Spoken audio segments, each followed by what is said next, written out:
Ngajar online jadi lebih mudah pakai Teachmin, aplikasi ngajar yang mengerti kebutuhan pengajar. Mau ngajar apapun, gratis! Yuk, download Teachmin di App Store dan Play Store sekarang. Gratis!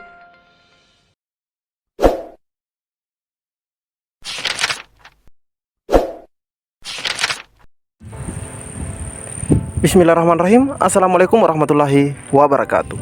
Di video kali ini admin ingin kembali berbagi beberapa kabar update buat rekan-rekan semua atau informasi penting buat rekan-rekan semua, terkhusus buat rekan-rekan yang sering kali bertanya tentang penerbitan SK-nya atau undangan penyerahan SK begitu rekan-rekan ya. Nah, mungkin rekan-rekan ada yang sudah mengecek updatean NIP 3K-nya sudah 100% di instansinya atau di daerahnya. Namun sudah 1 minggu belum ada juga undangan penyerahan SK. Jadi rekan-rekan harus pahami proses atau aturannya. Jadi buat rekan-rekan semua yang lagi menonton video ini, silahkan simak videonya hingga akhir. Jangan di skip agar tidak salah dalam memahami informasi yang admin bagikan. Dan terkhusus buat rekan-rekan yang baru saja menemukan channel ini, jika berkenan silahkan tekan tombol subscribe. Jangan lupa aktifkan lonceng notifikasinya agar rekan-rekan tidak ketinggalan dengan info-info terupdate setiap harinya dari channel ini. Jika sudah, admin ucapkan terima kasih, dan jika ada suara-suara berisik, abaikan saja. Oke, kita lanjut saja ke info intinya.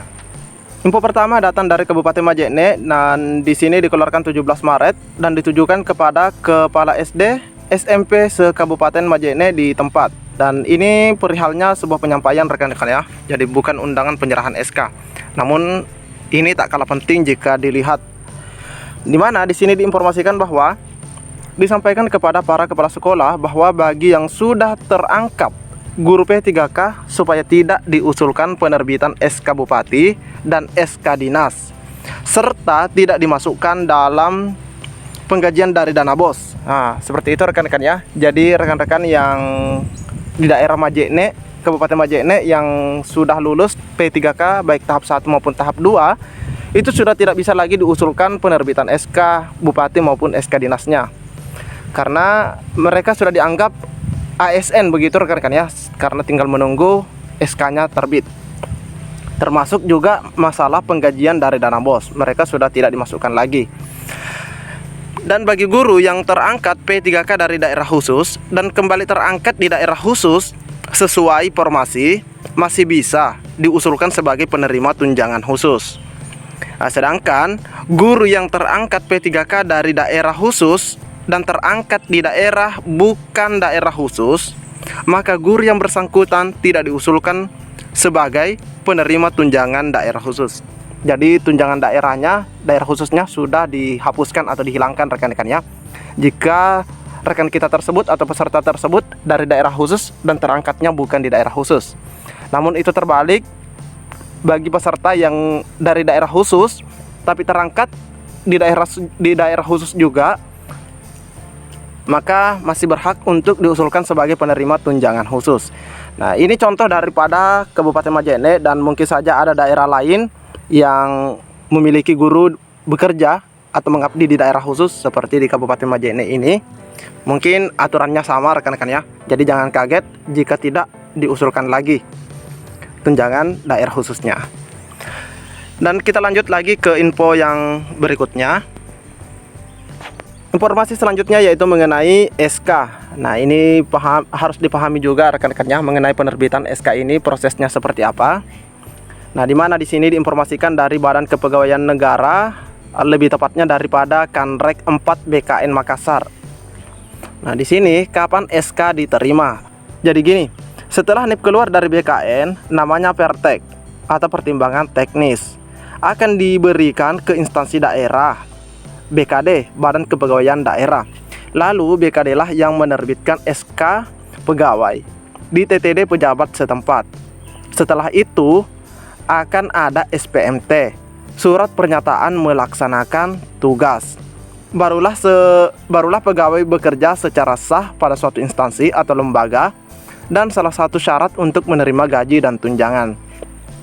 Jadi alurnya seperti itu rekan-rekan ya. Jadi rekan-rekan jika melihat penetapan NIP 3K-nya sudah 100% minggu ini, nah NIP 3K yang sudah ditetapkan tersebut itu diberikan kepada BKN. Ini rekan-rekan ya.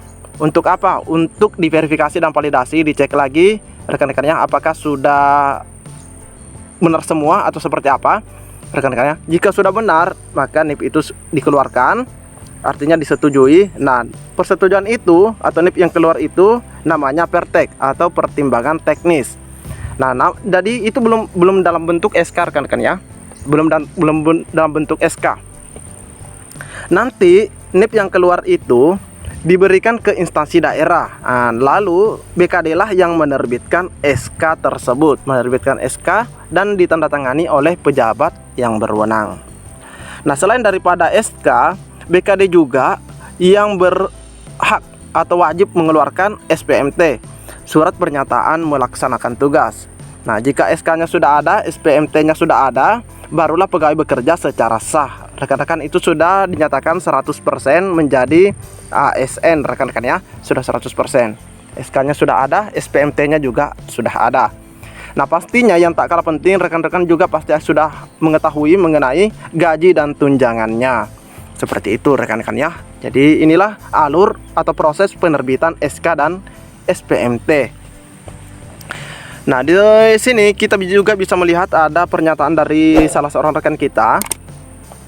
Belum ada perubahan buton, tapi tetap semangat ke admin. Semoga sehat selalu. Nah, mengenai pernyataan tersebut, di mana dari Kanrek 4 menjawab, sabar. Proses pengerjaan berdasarkan usulan yang masuk dari awal. Jadi istilahnya rekan-rekannya, data kita itu diantri. Jadi siapa yang lebih dulu atau lebih cepat mengusulkan, maka itulah yang pertama kali dikerjakan.